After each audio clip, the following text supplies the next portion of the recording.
Turn on the fire. Lagay tayo ng oil. Lagyan natin yung ating ginger.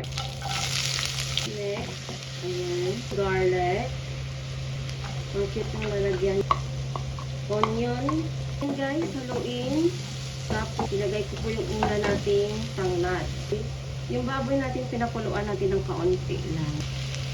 Pork belly.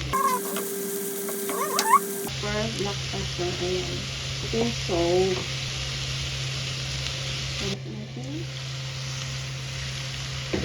Ito tayo ng water. So, check na natin guys.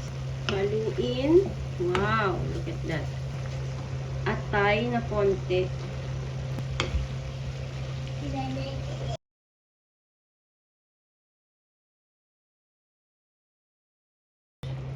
Magdagdag ako ng ganito.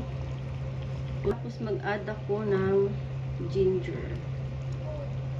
Ilagay ko na po itong suka natin kanina na half. Ako ng bay leaves.